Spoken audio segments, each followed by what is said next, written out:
Hurricane Harvey, it's taking aim at Texas as emergency officials start ordering mandatory evacuations along the Gulf Coast. The predictions are very serious. Meteorologists at the National Hurricane Center say they expect Harvey to be a major storm, a Category 3 at least, with winds topping 110 miles an hour by the time it makes landfall late Friday night into Saturday morning. The target area, they never want to be too specific, but anywhere from the central part of the Texas Gulf Coast up to the Houston and Galveston area. If predictions hold, Harvey will be the first major hurricane to hit the U.S. in 12 years. Then the Hurricane Center says it expects it to stall and dump heavy rains for days. People are getting ready for this storm, and they don't have a lot of time left, filling sandbags, stocking up on water and gas, covering their windows and doors with plywood. Our chief meteorologist, Rick Reichmuth, is here. This thing just, I mean, yesterday it was just a little thing. Yeah, it's a tropical storm. You know, we've gotten really good at forecasting the direction where storms are going to go. We're still not that good at forecasting intensity of storms. And so, you know, we have known that this is kind of the target area for about 3-4 days. We did not think it was going to be this strong. But all environmental conditions are such that the water's very warm. There is nothing really in the upper atmosphere to disturb it. So we think it is going to strengthen. The Category 1 storm, a 3, not at all out of the question that it could be a Category 4 storm making landfall. We thought we were talking about a big rain event, which we are, and maybe not as much a hurricane wind storm surge event. Now we're talking about both. So there's kind of two problems to this.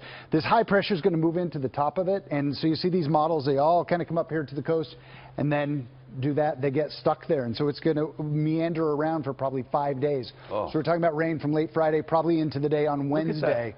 39 inches around Port Lavaca. This is a Euro, which is a really reliable model. But when you see these kinds of numbers being spit out, that's a Euro, the American version of the forecasting. Kind of the same thing, but you get the idea, the same area. This one goes a little bit farther back in, so towards Austin and San Antonio hill country, all that way inland, getting all of this rain. And think if you need to evacuate the coast, which you need to, now you think, well, where do I go? You can't move 50 miles inland because you might be in a situation where there's inland flooding that's catastrophic. So you need to go 300 or 400 miles inland, which for a lot of people, that's economics of that is a really difficult thing. Where do you go? Where do you stay? All the people on the roads at this time. So this is really, we're talking about a landfall tomorrow night. You got to get out of the way right now. Very fast.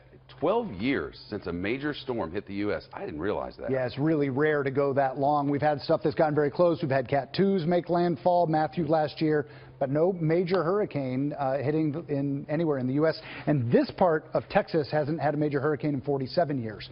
So it's people that have not seen anything like this in a long time. That storm caused catastrophic damage there along the coast. This one, as strong of a storm, but this inland flooding situation, if you have 10 inches of rain in one spot, it can cause flash flooding in your local area, but it's going to run off to the space 5-10 miles away. If you have this big of an area getting that kind of a rain, that water can't get out of there quickly at all, especially with all this just very low-lying area.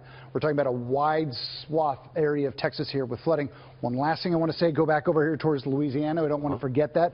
Parts of Louisiana, maybe over a foot of rain, and that's getting very dangerously close to New Orleans, which a few weeks ago had, all that catastrophic flooding in the French Quarter. If you're in the area, our local stations in Corpus Christi, in Houston, and in New Orleans, and all points in between are doing extensive weather coverage. If you need real direction on the exact spot where you live, I suggest you go to those locals there. It's true, to be safe.